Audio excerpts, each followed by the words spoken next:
Viewers welcome back in our program. So चौथे segment ਦੇ ਵਿੱਚ ਆਪਾਂ ਬਹੁਤ ਹੀ ਅਹਿਮ ਖਬਰ ਤੁਹਾਡੇ ਨਾਲ ਸਾਂਝੀ ਕਰਨ ਜਾ ਰਹੇ ਹਾਂ ਕਿ ਕਿਸ ਤਰ੍ਹਾਂ ਬੀਜੇਪੀ ਦੇ यूपी ਵਿਚਲੇ जो एक एमएलए ने कहा है कि इस वार ईद के मौके मुसलमानों ਨੂੰ जानवरों की जो कुर्बानी नहीं करन ਦਿੱਤੀ जाएगी। सो इस बारे विचार चर्चा करन जा रहे हैं और नाल ही रूहानी जो विचारां ने ਅਸੀਂ ਤੁਹਾਡੇ ਨਾਲ ਸਾਂਝੀਆਂ ਕਰਾਂਗੇ। सो ਅਸੀਂ ਚਾਹਾਂਗੇ कि ਤੁਸੀਂ ਸਾਡੇ ਨਾਲ इसी तरह ही जुड़े रहना। देखण सुन ਲਈ ਤੁਹਾਡਾ ਸਭ ਦਾ बहुत बहुत शुक्रिया जी। डॉक्टर साहब की कहना चाहोगे? देखो अजकल गल जिथों मर्जी शुरू करिए लै दे के उस खिते दे उत्ते किवें हिंदू तवियां दी गुंडागर्दी आईनी तौर दे उत्ते विजिलांटे ग्रुपां राहीं जुडिशियल जिहड़ा इनजस्टिस हर थां परपै उही खबरां ने और किस हद तक उन्हां दे इनू तां ईवन दिलवदी कहना भी हुण छोटा लगन लग गया कि भी उन्होंने सीधा सीधा 200 मिलियन मुसलमाना दे मजहबी हकूक उन्हां दा प्राइड उन्हां दे कॉन्स्टिट्यूशनल राइट सारे जिहड़े ने वो दरड़ के रख दिते ने और उन्होंने कोई ये लगता है कि भाई कोई साडा कुछ नहीं बिगाड़ सकता क्योंकि मैं समझदा भी जो कुछ कश्मीर दे विच 5 अगस्त नूं कीता गया है जे दुनिया दे विच एक जोरदार रिएक्शन घट्टो घट्ट इस्लामी कंट्रीज़ दे विच ही हुंदा सऊदी अरेबिया तो लैके दूजा 59 मुल्क ने संबंध तोड़न तक जांदे इन्हां दा तेल बंद करदे दूजा हुंदा फिर 200 मिलियन मुसलमानां दा माड़ा मोटा बचाव हो जाना सो उन्होंने देख लिया कि भाई जिथे इंटरनेशनल कम्युनिटी इनवॉल्व सी UN सिक्योरिटी कौंसल इनवॉल्व सी ਅਸੀਂ करके और उन्होंने जेल बनाया होया खुली जेल ही नहीं उन्होंने अज उन्होंने जी बीबी महबूबा मुफ्ती है उसकी डॉटर जी ट्विटर ट्वीट हैंडल करती है उन्हें कहा we are like being in animal cage कि जिवें डंगर जिहड़े ने वो पिंजरियां च बंद ने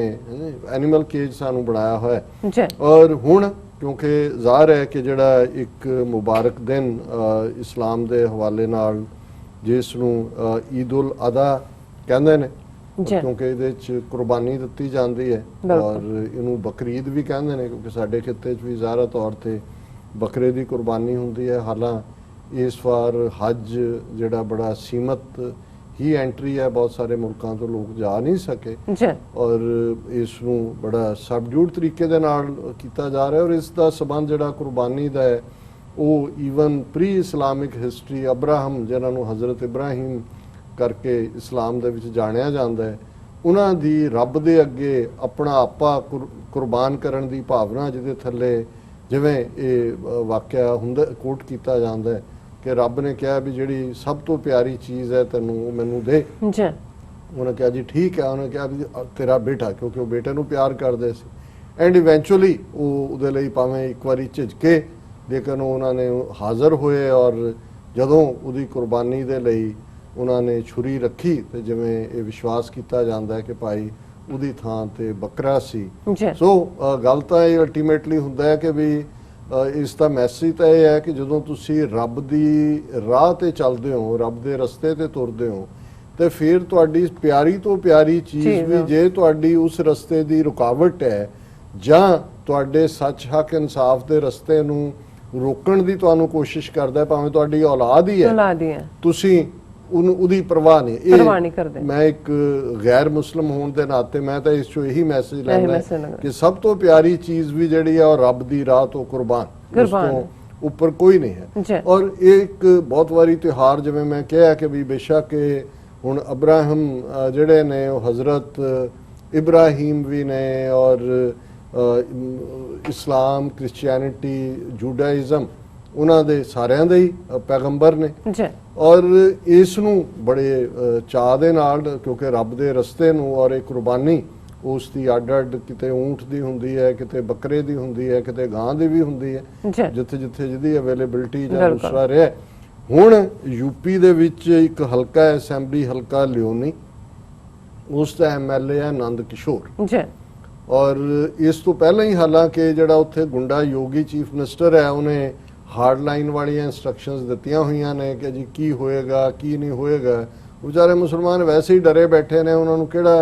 उन्होंने तो यही डर रहिंदा भी पता नहीं कित्थे इन्हां ने दंगे दे नां थल्ले उन्हां दियां रहिंदियां झुग्गियां भी साड़ देणियां ने जां जित्थों उन्हां दी ब्रैड बटर निकलदी है ऑलरेडी क्योंकि कसाई दा काम जां दूजे वो तो वैसे ही बंद कीते होए ने और हुण कोविड-19 दा भी नाल सिर दे उत्ते तलवार लटका दित्ती ਔਰ ਇਹ ਆਨੰਦ ਕਿਸ਼ੋਰ ਨੇ ਜਿਹੜਾ ਕਿਹਾ, ਹਾਲਾਂ ਹੈਡਲਾਈਨ 'ਚ ਮੈਂ ਈਵਨ ਉਹ ਹੈਡਲਾਈਨ ਦੇਣ ਤੋਂ ਵੀ ਮੈਂ ਵੀ ਜੱਕਿਆ ਕਿ ਬਈ ਇਹ ਉਹਨੇ ਜਿਹੜੇ ਲਫ਼ਜ਼ ਕਹੇ ਨੇ, Muslims should sacrifice their children on Eid, will not allow them to sacrifice animals. ਉਹਨਾਂ ਨੇ ਕਿਹਾ ਜੇ ਕੁਰਬਾਨ ਕਰਨਾ ਤਾਂ ਆਪਣੇ ਬੱਚਿਆਂ ਨੂੰ ਕਰ ਦਿਓ, ਕਿਉਂਕਿ ਲੇਕਿਨ ਅਸੀਂ ਤੁਹਾਨੂੰ ਇਹ ਐਨੀਮਲਸ ਦੀ ਜਿਹੜੀ ਕੁਰਬਾਨੀ ਹੈ ਇਹ ਨਹੀਂ ਦੇਣ ਦੇਵਾਂਗੇ। ਔਰ ਉਹਨਾਂ ਨੇ ਇਹ ਕਿਹਾ ਕਿ ਵੀ ਇੱਕ ਪਾਸੇ ਇੰਟਰਨੈਸ਼ਨਲ ਕਮਿਊਨਿਟੀ ਮੋਦੀ ਦੇ ਨੂੰ ਕਹਿੰਦੀ ਹੈ ਕਿ ਭਾਈ ਫਰੀडम ਆਫ ਫਾਰ ਮਾਈਨੋਰਿਟੀਜ਼ ਦਿਓ ਉਹਨਾਂ ਦੀ। Bharatiya Janata Party has made insulting remarks to minority Muslim community ahead of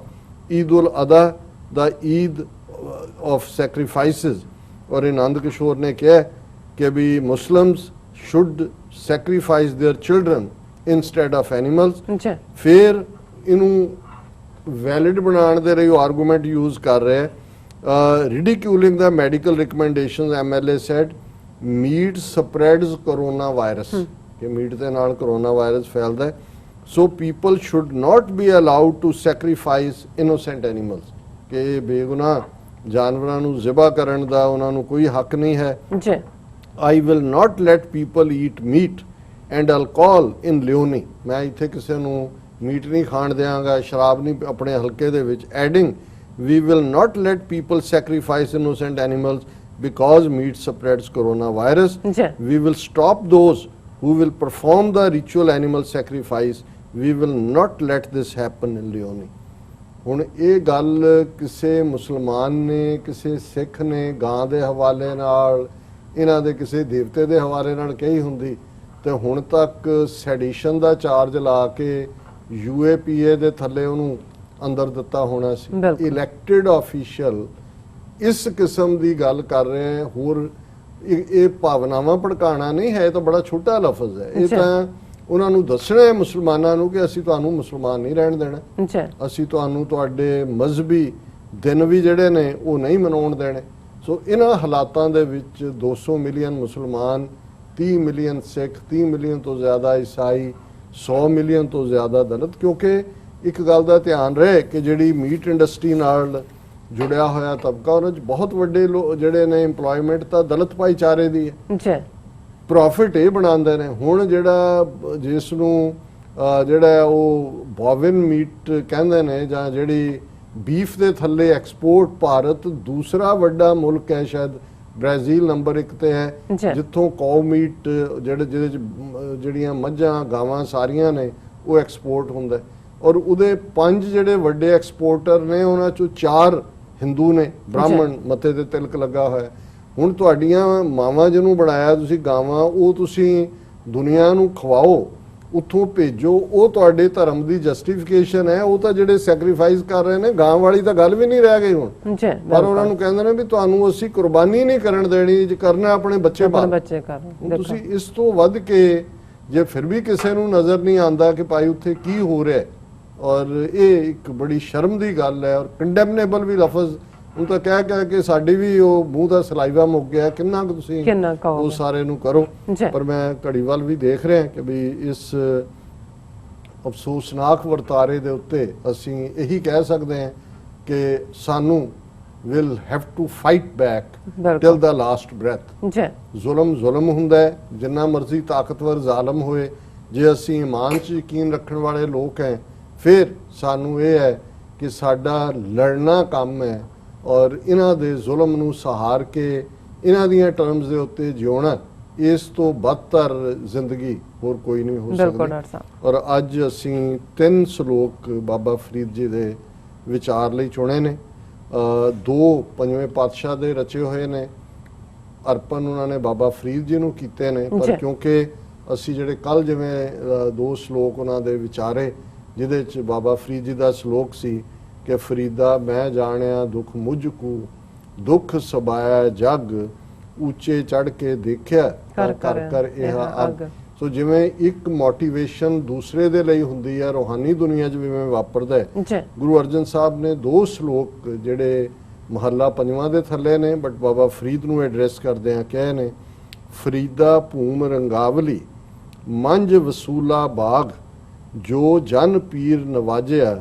ਤਿਨਾ ਅੰਚ ਨਾ ਲਾਗ। ਇਹ 82 ਨੰਬਰ ਸ਼ਲੋਕ ਹੈ। ਔਰ 83 ਹੈ ਫਰੀਦਾ ਉਮਰ ਸੁਹਾਵੜੀ ਸੰਗ ਸੁਵਨੜੀ ਦੇ ਵਿਰਲੇ ਕਈ ਪਾਈਨ ਜਿਨ੍ਹਾਂ ਪਿਆਰੇ ਨੇ। ਜੀ ਕਿ ਗੁਰੂ ਅਰਜਨ ਸਾਹਿਬ ਫਰਮਾਉਂਦੇ ਨੇ ਕਿ ਫਰੀਦ ਜੀ ਇਹ ਜਿਹੜੀ ਦੁਨੀਆ ਹੈ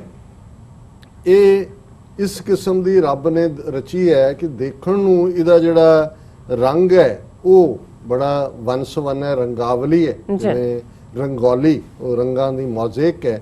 ਫਰੀਦਾ ਭੂਮ ਰੰਗਾਵਲੀ ਮੰਝ ਵਸੂਲਾ ਬਾਗ। ਜੇ ਤਾਂ ਤੁਸੀਂ ਇਹਨੂੰ ਉਪਰੀ ਨਜ਼ਰ ਨਾਲ ਦੇਖੋ ਫਿਰ ਤਾਂ ਇਹ ਰੰਗੋਲੀ ਹੈ, ਮੌਜ਼ੇਕ ਹੈ, ਪਰ ਇਹਦੇ ਅੰਦਰ ਜਿਹੜਾ ਵਸੂਲਾ ਹੁੰਦਾ ਹੈ ਜ਼ਹਿਰੀਲਾ, ਜਿਹੜਾ ਮਾਇਆ ਦਾ ਐਸ਼ੋ ਇਸ਼ਰਤ ਦਾ ਦੁਨਿਆਵੀ ਸ਼ੈਤਾਨ ਦਾ ਜਿਹੜਾ ਕੰਮ ਹੈ ਉਹ ਸੈਂਟਰ ਦੇ ਵਿੱਚ ਉਹ ਵੀ ਬੈਠਾ ਹੈ ਜਿਹਨੇ ਇਸ ਸਾਰੇ ਨੂੰ ਉਲਟਾਣਾ। ਪਰ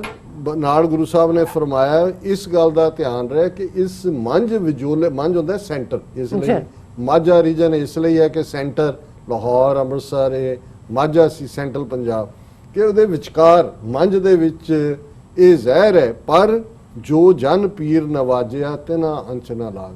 ਜਿਨ੍ਹਾਂ ਨੇ ਆਪਣੇ ਮੁਰਸ਼ਦ, ਆਪਣੇ ਨਬੀ, ਆਪਣੇ ਗੁਰੂ ਉਸ ਦਾ ਪੱਲਾ ਘੁੱਟ ਕੇ ਫੜ ਲਿਆ ਹੈ ਔਰ ਉਹਨੇ ਨਵਾਜ ਦਿੱਤਾ ਹੈ, ਰਹਿਮਤ ਰੱਬ ਦੀ ਹੋਈ ਤਿਨਾ ਅੰਚ ਨਾ ਲਾਗ, ਉਹਨਾਂ ਨੂੰ ਕੋਈ ਆਂਚ ਨਹੀਂ ਆ ਸਕਦੀ। ਔਰ ਦੂਸਰਾ ਸ਼ਲੋਕ ਹੈ ਫਰੀਦਾ ਉਮਰ ਸੁਹਾਵੜੀ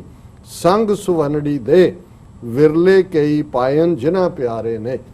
ਕਿ ਜਿਨ੍ਹਾਂ ਦਾ ਪਿਆਰੇ ਦੇ ਨਾਲ ਰੱਬ ਦੇ ਨਾਲ ਨੇਹ ਹੈ, ਮੁਹੱਬਤ ਹੈ, ਸਨੇਹ ਹੈ, ਉਹਨਾਂ ਨੂੰ ਉਹਨਾਂ ਦੀ ਫਿਰ ਜਿਹੜੀ ਦੇਹ ਹੈ, ਉਹਨਾਂ ਦੀ ਬਾਡੀ ਹੈ ਉਹ ਵੀ ਸੁਵਨੜੀ ਹੋ ਜਾਂਦੀ ਹੈ, ਸੋਹਣੀ ਹੋ ਜਾਂਦੀ ਹੈ। ਔਰ ਉਹਦੇ ਨਾਲ ਉਮਰ ਵੀ ਉਹਨਾਂ ਦੀ ਸੋਹਣੀ ਹੁੰਦੀ ਹੈ, ਦੇਹ ਵੀ ਸੁਵਨੜੀ ਹੁੰਦੀ ਹੈ। ਵਿਰਲੇ ਕਈ ਬੇਸ਼ੱਕ ਇਸ ਰੱਬ ਦੀ ਰਹਿਮਤ ਦੇ ਪਾਤਰ ਵਿਰਲੇ ਹੁੰਦੇ ਨੇ, ਜਗ ਮੈਂ ਉੱਤਮ ਕਾਂਢੀਏ ਵਿਰਲੇ ਕਈ ਕੇ। ਔਰ ਲਾਸਟ ਸ਼ਲੋਕ ਜਿਹੜਾ ਹੈ ਉਹ ਬਾਬਾ ਫਰੀਦ ਦਾ, ਜਿਹਦੇ ਚ ਉਹਨਾਂ ਨੇ ਕੰਦੀ ਵਹਿਣ ਨਾ ਢਾਏ ਤੋ ਵੀ ਲੇਖਾ ਦੇਵਣਾ, ਜਿੱਧਰ ਰੱਬ ਰਜਾਏ ਵਹਿਣ ਤਦਾਊ ਗੌਂ ਕਰੇ। ਹੁਣ ਬਾਬਾ ਫਰੀਦ ਇਹ ਐਡਰੈਸ ਕਰਦੇ ਨੇ ਕਿ ਜਿਹਨੂੰ ਅਸੀਂ ਨਦੀ ਕਿਨਾਰੇ ਰੁਖੜਾ ਕਹਿੰਦੇ ਹਾਂ, ਕਿ ਭਾਈ ਅਸੀਂ ਉਸ ਦਰਿਆ ਨੂੰ ਕਹਿ ਰਹੇ ਨੇ ਕਿ ਭਾਈ ਇਹ ਜਿਹੜੀ ਕੰਧ ਹੈ ਉਸ ਦੀ ਬਣੀ ਹੋਈ ਛੋਟੀ ਜਿਹੜੀ ਕਿ ਕਿਸੇ ਵੇਲੇ ਵੀ ਟੁੱਟ ਸਕਦੀ ਹੈ, ਕੰਦੀ ਵਹਿਣ ਨਾ ਢਾਏ ਤੋ ਵੀ ਲੇਖਾ ਦੇਵਣਾ। ਕਹਿ ਰਹੇ ਨੇ ਸਮੇਂ ਨੂੰ ਪੁਕਾਰ ਹੈ ਕਿ ਐਵੇਂ ਨਾ ਤੂੰ ਇਸ ਸੱਚ ਦੀ ਆਵਾਜ਼ ਵਾਲੇ ਇਸ ਵਜੂਦ ਨੂੰ ਡਿਸਟਰੋਏ ਕਰਨ ਦਾ ਸੋਚ, ਅਖੀਰ ਤੈਨੂੰ ਵੀ ਲੇਖਾ ਦੇਣਾ ਪੈਣਾ। ਇੱਕ ਗੱਲ ਯਾਦ ਰੱਖ ਕੇ ਤੂੰ ਦਰਿਆ ਸਮਝਦਾ ਹੈ ਕਿ ਵੀ ਤੇਰਾ ਵਹਿਣ, ਤੂੰ ਮਾਲਕ ਹੈ, ਜਿੱਧਰ ਮਰਜ਼ੀ ਦਰਿਆ ਰੋੜ ਕੇ ਲੈ ਜਾਏ, ਦਰਖਤ ਨੂੰ ਢਾ ਦੇ, ਇਵੇਂ ਨਹੀਂ ਹੈ। ਜਿੱਧਰ ਰੱਬ ਰਜਾਏ ਵਹਿਣ ਤਦਾਊ ਗੌਂ ਕਰੇ, ਕਿ ਭਾਈ ਜਿੱਧਰ ਰੱਬ ਦੀ ਰਜ਼ਾ ਹੁੰਦੀ ਹੈ ਤੂੰ ਵੀ ਰਸਤਾ ਉਧਰ ਹੀ ਬਣਾਉਂਦਾ। ਗੌਂ ਹੁੰਦਾ ਰਸਤਾ ਬਣਾਉਣਾ, ਕਿ ਭਾਈ ਤੂੰ ਵੀ ਰਸਤਾ ਉਧਰ ਹੀ ਬਣਾਏਗਾ ਜਿੱਧਰ ਰੱਬ ਰਜਾਏ। ਸੋ ਇਹ ਫਕੀਰਾਂ ਦੀਆਂ ਗੱਲਾਂ ਨੇ ਜਿਨ੍ਹਾਂ ਦਾ ਇਹ ਕਹਿਣਾ ਹੈ ਕਿ ਭਾਈ ਅਲਟੀਮੇਟਲੀ ਅਸੀਂ ਜੋ ਮਰਜ਼ੀ ਕਹੀਏ ਕਰੀਏ, ਪਰ ਸਾਡੇ ਲਈ ਇਹ ਹੈ ਕਿ ਹੁਕਮ ਰਜ਼ਾਈ ਚੱਲਣਾ, ਨਾਨਕ ਲਿਖਿਆ ਨਾਲ ਹੁਕਮ ਦੇ ਵਿੱਚ ਜਿਉਣਾ, ਉਹਦੀ ਰਜ਼ਾ ਦੇ ਵਿੱਚ ਰਹਿਣਾ, ਉਹਦੀ ਰਜ਼ਾ ਨੂੰ, ਉਹਦੇ ਭਾਣੇ ਨੂੰ ਮਿੱਠਾ ਕਰਕੇ ਮੰਨਣਾ, ਦੁੱਖ ਤੇ ਸੁੱਖ ਦੋਨਾਂ ਨੂੰ ਇੱਕ ਬਰਾਬਰ ਕਰਕੇ ਜਾਣਨਾ, ਇਹੀ ਰੱਬ ਦੇ ਬੰਦਿਆਂ ਨੂੰ ਕਰਨਾ ਬਣਦਾ ਹੈ। ਔਰ ਇਹੀ ਅੱਜ ਦਾ ਵਿਚਾਰ ਜੀ। ਡਾਕਟਰ ਸਾਹਿਬ ਤੁਹਾਡਾ ਬਹੁਤ ਬਹੁਤ ਸ਼ੁਕਰੀਆ, ਤੁਸੀਂ ਅੱਜ ਦੇ ਅਹਿਮ ਇਸ਼ੂ ਤੇ ਅੱਜ ਦਾ ਵਿਚਾਰ ਸਾਡੇ ਦਰਸ਼ਕਾਂ ਨਾਲ ਸਾਂਝਾ ਕੀਤਾ। ਤਾਂ ਸੋ ਇਸ ਦੇ ਨਾਲ ਆਪਣੇ ਵਿਊਅਰਸ ਕੋਲ ਲੈਣੇ ਇਜਾਜ਼ਤ। ਵਿਊਅਰਸ, ਸਾਡੇ ਪ੍ਰੋਗਰਾਮ ਦਾ ਸਮਾਂ ਇੱਥੇ ਹੀ ਸਮਾਪਤ ਹੁੰਦਾ ਹੈ। ਤੁਸੀਂ ਆਪਣੀ ਰਾਏ ਤੇ ਸੁਝਾਅ ਸਾਨੂੰ ਭੇਜਣਾ ਭੁੱਲਣਾ ਸਾਡੇ ਇਸ ਪਤੇ ਤੇ sos@tvag4.tv ਤੇ ਅਸੀਂ ਆਪਣਾ ਪ੍ਰੋਗਰਾਮ ਲੈ ਕੇ ਫਿਰ ਦੁਬਾਰਾ ਤੁਹਾਡੇ ਸਨਮੁਖ ਹੋਵਾਂਗੇ। ਤਦ ਤੱਕ ਲਈ ਮੈਨੂੰ ਤੇ ਪਰਨਾਟ ਸਾਨੂੰ ਆ ਗਿਆ ਦਿਓ। ਦੇਖਦੇ ਰਹੋ TV84। ਬੁਲਾ ਦਿਓ ਫਤਿਹ। ਵਾਹਿਗੁਰੂ ਜੀ ਕਾ ਖਾਲਸਾ, ਵਾਹਿਗੁਰੂ ਜੀ ਕੀ ਫਤਿਹ।